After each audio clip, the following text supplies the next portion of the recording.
Et il sera notamment question du climat entre ces deux présidents aujourd'hui à San Francisco. Et le climat, on en parle avec l'invité de Paris Direct aujourd'hui. Cet invité, c'est vous, Nabil Wakim. Bonjour. Bonjour. Bienvenue sur ce plateau. Vous êtes journaliste au Monde, spécialiste depuis quelques années des questions dites énergétiques. Et vous publiez la version papier du podcast que vous avez lancé l'année dernière, qui s'appelle Chaleur humaine, qui sort donc au Seuil, on le voit à l'antenne, dans lequel vous posez toutes les questions possibles à propos du dérèglement climatique à des scientifiques, à des chercheurs, à des acteurs économiques, à des sociologues. Et surtout, vous tentez d'apporter des réponses concrètes avec la grande dose d'autodérision qu'on vous connaît. Alors, si vous le voulez bien, Nabil, je voudrais à mon tour vous poser des questions simples que, je crois, nous sommes nombreux à nous poser sur ce défi qui nous concerne tous. Première question, est-il possible de ne pas paniquer face à la réalité du changement climatique? Oui, ne pas paniquer, c'est possible. Alors, il faut dire la vérité, c'est très difficile, nous ne sommes pas sur la bonne trajectoire et le changement climatique, c'est une menace existentielle. Ça, c'est vrai que ça fait un peu paniquer. Mais par contre, on peut aussi regarder froidement les choses et voir qu'aujourd'hui, on a les outils qui nous permettent de faire face à cette menace climatique. On peut développer les énergies renouvelables, on peut faire preuve de sobriété, baisser notre consommation d'énergie fossile, on peut développer les véhicules électriques. Il y a plein de solutions qui existent aujourd'hui qui nous permettent de penser que c'est possible d'être sur la bonne trajectoire. On n'y est pas, mais c'est possible d'y arriver. Les scientifiques s'accordent pour dire que l'objectif auquel il faut se tenir, c'est la neutralité carbone d'ici 2050. C'est dans 27 ans. Nos enfants auront l'âge que nous avons, vous et moi, aujourd'hui. Nabil, est-ce que ça a vraiment du sens? 27 ans, c'est rien. En fait, c'est à la fois très rapide, 27 ans, et en même temps, il peut aussi se passer beaucoup de choses. Si on regarde ce qui s'est passé dans les 10 dernières années, il y a eu en 2015 l'accord de Paris sur le climat. Depuis, c'est vrai, on n'est pas exactement sur la trajectoire qui avait été dessinée, loin de là, mais beaucoup d'efforts ont déjà été fournis, et puis surtout, des choses ont changé. Par exemple, aujourd'hui, les énergies renouvelables sont devenues beaucoup moins chères à développer que ce qu'elles étaient auparavant, notamment l'énergie solaire. Dans beaucoup de pays du monde, c'est la manière la moins chère de produire de l'électricité. Et donc ça, c'est aussi porteur d'espoir parce que ça veut dire que dans les 10, 15, 20 prochaines années, ce sont ces énergies-là qu'on va développer le plus possible. Vous évoquiez l'accord de Paris, c'était en 2015, il y a donc 8 ans. On ne tient pas aujourd'hui les objectifs qu'on s'est fixés il y a 8 ans à Paris. On va faire dans 15 jours la COP 28 à Dubaï. Est-ce que là encore, il n'y a pas une grande contradiction? Alors, il y a une grande contradiction dans le fait que cette COP se tienne dans un pays pétrolier, qu'elle soit présidée par un dirigeant d'une grande compagnie pétrolière. Elle est largement boycottée d'ailleurs. Alors, elle est boycottée par une partie des acteurs, mais il y a quand même aussi un certain nombre d'organisations non gouvernementales qui ont décidé d'y aller en disant on ne va pas laisser la COP à des dirigeants de compagnies pétrolières. Je crois que ce qui est important de comprendre, c'est qu'un des enjeux majeurs de cette COP, c'est qu'on se mette d'accord sur le fait qu'on utilise de moins en moins d'énergie fossile, du pétrole, du gaz, du charbon. Et donc, il faut dessiner une décrue. Ça ne veut pas dire qu'on arrête le pétrole ou le charbon du jour au lendemain, ça on sait que ce n'est pas possible, mais par contre qu'on dessine des étapes, une trajectoire qui nous permettent de penser que d'ici 2030, par exemple, on consomme 25% de moins, un quart de moins d'énergie fossile qu'aujourd'hui. Et si on desserre la focale et si on resserre la focale, il y a une question qu'on se pose souvent en tant que citoyen. Est-ce qu'on peut encore agir à titre individuel? Oui, bien sûr. L'accumulation des petites actions du quotidien. Est-ce que ça a vraiment... Oui, toutes les actions ont du sens et c'est important de le dire. Ce qu'on sait aujourd'hui avec certitude, c'est que les actions individuelles, elles ne sont pas suffisantes. C'est important d'en faire. On estime, alors c'est toujours un peu contesté comme calcul, mais on estime qu'en gros, c'est un quart des efforts à faire sont à faire par les individus et les 3/4 sont à faire par la collectivité au sens large, les entreprises, les États, ce qu'on peut faire dans sa copropriété, ce qu'on peut faire dans son club de sport, dans son entreprise. Voilà. Et donc, c'est un mélange des deux. Mais c'est vrai que nos actions individuelles, souvent, elles nous amènent aussi à réfléchir. Prendre moins l'avion, consommer moins de viande, c'est souvent des moments dans lesquels on se dit « Ah bah pourquoi je fais ça ?» et qui peuvent aussi nous permettre d'en discuter avec d'autres, comme par exemple ce matin ensemble. Sachant qu'il y a parfois des vraies fausses bonnes idées, notamment, je l'ai appris en vous lisant, l'idée de se dire qu'on va donner les vêtements dont on ne se sert plus, pas forcément une bonne idée. Alors, on voit bien que, en fait, l'origine de beaucoup de ces problèmes, c'est aussi notre surconsommation en général, d'énergie bien sûr, mais aussi notre surconsommation d'objets. Et par exemple, dans le cas des vêtements, on achète des millions et des millions de vêtements que souvent on ne porte pas, on les donne en pensant bien faire, mais à la fin, comme ils ne peuvent pas nécessairement être utilisés, une partie d'entre eux finit sur des plages recyclage, par exemple au Ghana, qui récupère une grosse partie des vêtements européens. Et donc là, la solution à ce problème-là, elle est plutôt en amont. Il faut produire moins de vêtements, en acheter moins, et je vous assure que pour la plupart d'entre nous, on a largement de quoi faire dans nos dressings et dans nos placards. Ça m'amène à une autre question. Alors là, pour le coup, c'est un sujet de conversation qui revient extrêmement souvent. Comment on fait pour vivre avec ses propres contradictions? Exemple, j'aime la mode, mais j'essaie d'être écolo. J'ai envie de voir le monde, mais je me dis qu'il faut que je prenne moins l'avion. Et vous dites que vous, par exemple, vous rêvez de votre chaudière à gaz.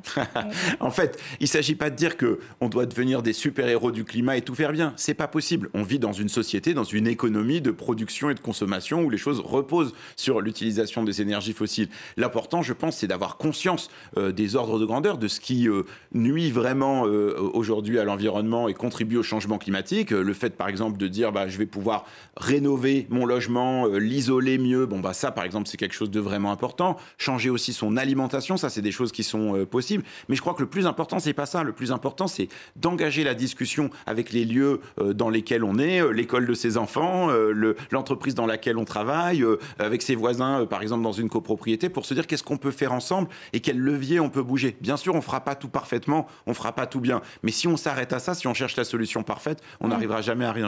Et la culpabilité sur ce sujet, comme sur tous les autres de la vie, a priori, ça n'a jamais aidé à avancer. Comment on fait de ce projet un projet collectif, j'allais dire presque inclusif, quand on sait les disparités géographiques, économiques, que les plus riches sont les plus gros pollueurs et que c'est à tout le monde qu'on demande de faire des efforts? Alors c'est sûr, on peut le résumer un peu de cette manière-là en disant tout le monde doit faire des efforts, mais tout le monde ne doit pas faire les mêmes efforts. Vous l'avez dit, les gens qui sont les plus aisés émettent plus de gaz à effet de serre. Pourquoi? Parce que tout simplement, ils consomment plus, ils voyagent plus, ils achètent plus de choses. Et donc là, on peut aussi se dire que pour, par exemple, les 10% les plus aisés en France, mais aussi ailleurs en Europe et dans le monde, ce n'est pas des choix très difficiles de renoncer à une partie de ses achats ou de ses voyages. Et ça, déjà, ça contribue beaucoup au fait de réduire nos émissions de gaz à effet de serre.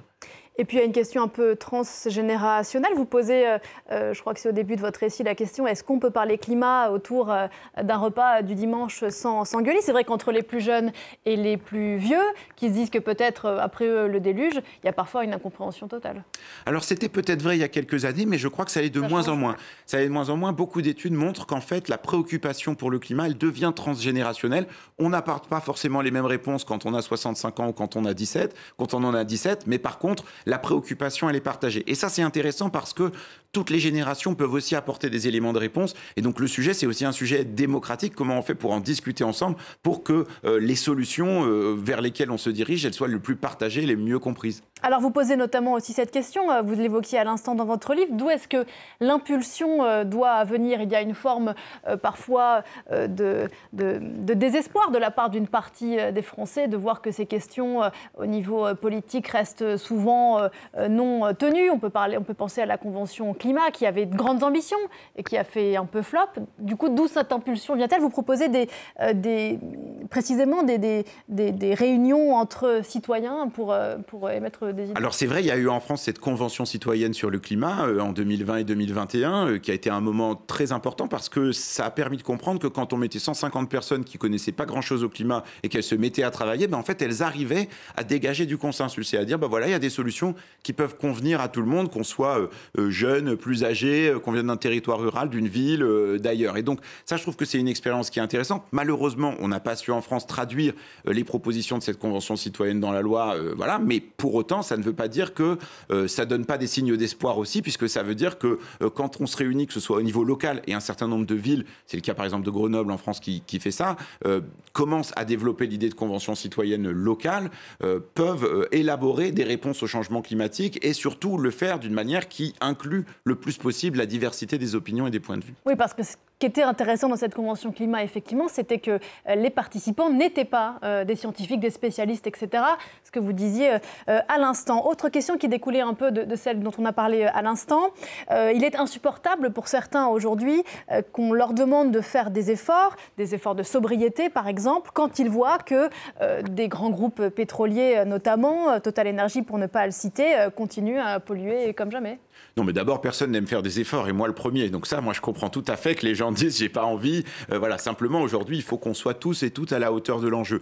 C'est pas juste aujourd'hui, évidemment, qu'un certain nombre de compagnies pétrolières continuent de développer des nouveaux champs pétroliers. C'est ce que fait Total Energy, c'est ce que fait BP, c'est ce que fait Exxon aux États-Unis, c'est ce que font les compagnies saoudiennes et émiraties. Et ça, c'est pas possible. Et il faut qu'elles arrêtent de le faire. Pour autant, c'est pas parce que les autres font mal que chacun d'entre nous, on doit se dire ah bah du coup je ne fais rien en attendant que les autres agissent. Sinon, on entre dans ce qu'on appelle le triangle de l'inaction, c'est-à-dire on se renvoie tous la faute, qui à l'État, qui aux entreprises, qui aux citoyens, et puis à la fin on ne fait rien. Il faut surtout pas qu'on soit dans cette paralysie-là. Au contraire, le fait d'agir au niveau individuel, mais surtout au niveau collectif, c'est ça qui entraîne aussi la possibilité d'un changement, et je crois pour le plus grand nombre. Et d'ailleurs, dans la discussion au Café du Commerce, parce que c'est ça la discussion de tous les jours dont vous parlez aussi, ce serait de dire aujourd'hui les Chinois avec leurs usines à charbon polluent beaucoup plus que nous les Français. Idée reçue, j'ai appris en vous lisant que c'était faux, un Français pollue plus qu'un Chinois aujourd'hui. Bien sûr, parce que nous, on a nos émissions de gaz à effet de serre de ce qu'on produit ici en France, mais comme on importe aussi beaucoup de produits, bien une partie des émissions chinoises, on les importe ici puisque ce sont des produits qui sont fabriqués pour nous et importés. Donc il y a souvent cette idée reçue que c'est aux autres de faire d'abord des efforts, et notamment dans les pays du Sud. Il faut bien comprendre que celles et ceux qui sont responsables de la situation dans laquelle on est maintenant, eh bien, c'est pour beaucoup les Occidentaux, puisque c'est nous qui avons émis depuis 150 ans la plus grosse quantité de gaz à effet de serre qui aujourd'hui est dans l'atmosphère. C'est comme ça que fonctionne le changement climatique. Ça s'accumule, et c'est ça qui crée cette espèce de couette qui se retrouve au-dessus de la planète et qui contribue à nous réchauffer. Et donc ce sont nos actions, nos émissions de gaz à effet de serre qui sont responsables de cette situation. Ça me semble pas très responsable de toujours renvoyer cette responsabilité-là aux pays du Sud, qui en plus, pour beaucoup, vont être les premières victimes de ce changement climatique, comme on l'a vu par exemple ces dernières années en Inde, au Pakistan ou en Afrique subsaharienne. Ouais, 3 milliards de personnes subissent aujourd'hui très concrètement les effets de ce réchauffement climatique. On parlait de la jeunesse tout à l'heure. Est-ce que les actions coup de poing des écologistes aujourd'hui, des militants, servent à quelque chose ou desservent la cause? Alors moi, je ne suis pas capable de dire si ça sert ou si ça dessert. Ce que je trouve intéressant, c'est de voir que dans beaucoup de pays du monde, il y a toute une kyrielle de types d'actions qui se mettent en place. Il y a des gens qui font plutôt du lobbying, il y a des gens qui essayent de concevoir des trajectoires un peu différentes, il y a des gens qui font des actions militantes sur le terrain. Je crois qu'au fond, il faut plutôt imaginer que tout ça, ça s'additionne, que l'important, c'est qu'aujourd'hui, les gens prennent conscience de l'ampleur du problème, proposent des solutions pour y faire face et, d'une certaine manière, ne se divisent pas. Parce que, en fait, ce chantier qui est devant nous, c'est un chantier qui est énorme. On n'est pas encore sur la bonne trajectoire. C'est possible de l'être, je le répète, et c'est important de l'avoir en tête. Mais pour ça, il faut une vraie mobilisation collective pour y arriver. Sachant, on ne va pas le développer là, mais je renvoie à votre livre, il y a la question de lutter contre le réchauffement, le dérèglement climatique, mais aussi avoir bien en tête l'importance de l'adaptation à ce dérèglement, puisqu'on l'a dit, il est déjà une réalité et être dans le déni ne sert à rien et qu'il faut s'adapter. Je voudrais qu'on en finisse par regarder, j'espère qu'on a la une d'une BD. Vous allez nous expliquer pourquoi, dans votre démarche, Nabil Wakim, Astérix chez les Bretons a du sens. Alors, j'aime bien. Pas que pour le vert du gazon. Alors, j'aime bien Astérix chez les Bretons parce que c'est un des dessins animés préférés de ma fille. Et dans cette bande dessinée, en fait, les Bretons qui combattent les Romains espèrent avoir de la potion magique apportée par les Gaulois. Et les Gaulois, finalement, perdent le baril de potion magique, mais leur font croire qu'ils fabriquent de la potion magique. En fait, c'est du thé. Et puis, les Bretons l'emportent quand même contre les Romains. Et en rigolant, je dis parfois que c'est aussi comme ça qu'on peut combattre le changement climatique. On n'a pas besoin de potion magique. On a déjà la plupart des technologies, la plupart des réponses d'organisation sociale qu'on a sous la main et qu'on peut mobiliser et qu'on peut utiliser. Maintenant, ce qu'il faut, c'est se retrousser les manches et s'y mettre collectivement. Soyons plus bretons, donc. Merci beaucoup, Nabil Wakim, d'être venu ce matin sur le plateau de Paris Direct. Chaleur humaine qui sort au seuil. Et votre podcast sur le site du Monde, c'est toutes les semaines, c'est ça? Absolument. Merci beaucoup. On se retrouve après la pause avec Damien Coquet.